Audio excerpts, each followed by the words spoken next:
ಶ್ರೀಮತೆ ರಾಮಾನುಜಾಯ ನಮಃ. ವಿಷ್ಣು ಸಹಸ್ರನಾಮದಲ್ಲಿರುವ 189ನೆಯ ತಿರುನಾಮ ಗೋವಿಂದ. ತ್ರಿವಿಕ್ರಮ ಭಗವಂತನ ಮಹಿಮೆಯನ್ನು ಹೇಳುವಾಗ ಬ್ರಹ್ಮದೇವನು ಭಗವಂತನ ತಿರುವಡಿಗಳನ್ನು ತೊಳೆದಾಗ ಆ ನೀರು ಗಂಗೆಯಾಗಿ ಹರಿಯಿತು ಎಂಬ ಕಥೆಯನ್ನು ನಾವು ಕೇಳಿದ್ದೇವೆ. ಭಗವಂತನ ಕಾಲಿನ ಗೆಜ್ಜೆಯ ಮೇಲೆ ಬಿದ್ದ ನೀರು ಗೆಜ್ಜೆಯ ಗಂಗೆ ಎಂಬ ಪವಿತ್ರ ಜಲಪಾತವಾಗಿ ಹರಿಯಿತು. ಇದು ತಮಿಳುನಾಡಿನ ಮದುರೈ ಸಮೀಪದ ಅಳಗರ್ ಬೆಟ್ಟಗಳಲ್ಲಿ ಇರುವ ವರ್ಷ ಪೂರ್ತಿ ಹರಿಯುವ ಪವಿತ್ರ ಜಲಧಾರೆ.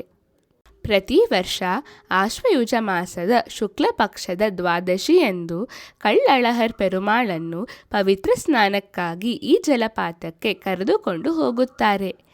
ಆ ಸಂದರ್ಭದಲ್ಲಿ ಸಾವಿರಾರು ಭಕ್ತರು ದರ್ಶನಕ್ಕಾಗಿ ಬರುತ್ತಾರೆ. ಒಮ್ಮೆ ಅಗಸ್ತ್ಯ ಮಹರ್ಷಿ ಮತ್ತು ಅವರ ಶಿಷ್ಯರು ಈ ದೈವಿಕ ಕಾರ್ಯಕ್ರಮವನ್ನು ನೋಡಲು ಬಂದರು. ಅಲ್ಲಿ ಎಲ್ಲರೂ ಗೋವಿಂದ ಎಂದು ಜಪಿಸುತ್ತಿದ್ದರು.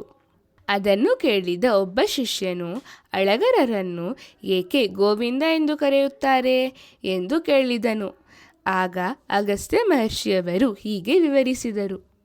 ಭಗವಂತನು ಹಂಸಾವತಾರವನ್ನು ತಾಳಿ ಬ್ರಹ್ಮ ಮತ್ತು ಸನಕಾದಿ ಋಷಿಗಳಿಗೆ ಭಕ್ತಿಯೋಗದ ಮಾರ್ಗವನ್ನು ಬೋಧಿಸಿದನು. ಆ ಉಪದೇಶದಿಂದ ಸಂತೋಷಗೊಂಡ ಬ್ರಹ್ಮ ಮತ್ತು ಸನಕಾದಿ ಋಷಿಗಳು ಭಗವಂತನನ್ನು ಕೊಂಡಾಡಿದರು. ಅವರ ಹೊಗಳಿಕೆಯು ಭಗವಂತನ ಮಹತ್ವವನ್ನು ಸಂಪೂರ್ಣವಾಗಿ ಹೇಳಲು ಸಾಧ್ಯವಾಗದಿದ್ದರೂ ಭಗವಂತನು ಅದನ್ನು ಪ್ರೀತಿಯಿಂದ ಸ್ವೀಕರಿಸಿದನು. ಅದೇ ರೀತಿ ಇಂದಿಗೂ ಅಳಗರ್ ಪೆರುಮಾಳ್ ಈ ಗುಣವನ್ನು ತೋರಿಸುತ್ತಾನೆ.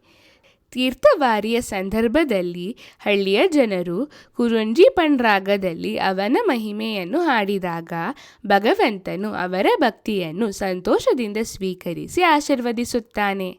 ಹೇಗೆ ವೇದಗಳು ಮತ್ತು ದಿವ್ಯ ಪ್ರಬಂಧಗಳನ್ನು ಸ್ವೀಕರಿಸುತ್ತಾನೋ ಹಾಗೆಯೇ ಅವರ ಹಾಡುಗಳನ್ನು ಸ್ವೀಕರಿಸುತ್ತಾನೆ. ಗೋವಿಂದ ಎಂದರೆ ಭಕ್ತರ ಸ್ತುತಿ ಮತ್ತು ಭಕ್ತಿಯನ್ನು ಸಂತೋಷದಿಂದ ಸ್ವೀಕರಿಸುವವನು ಎಂದು ಅರ್ಥ. ಭಗವಂತನು ತನ್ನಿಂದ ಉಪಕಾರ ಪಡೆದವರ ಸ್ತುತಿಯನ್ನು ಕರುಣೆಯಿಂದ ಸ್ವೀಕರಿಸುವುದರಿಂದ ಅವನನ್ನು ಗೋವಿಂದ ಎಂದು ಕರೆಯುತ್ತಾರೆ. ನಾವು ಪ್ರತಿದಿನ ಗೋವಿಂದಾಯ ನಮಃ ಎಂದು ಜಪಿಸಿದರೆ ಭಗವಂತನು ನಮ್ಮ ಸ್ತುತಿ ಮತ್ತು ಭಕ್ತಿಯನ್ನು ಸಂತೋಷದಿಂದ ಸ್ವೀಕರಿಸಿ ಆಶೀರ್ವದಿಸುತ್ತಾನೆ. ಶ್ರೀಮತೆ ರಾಮಾನುಜಾಯ ನಮಃ.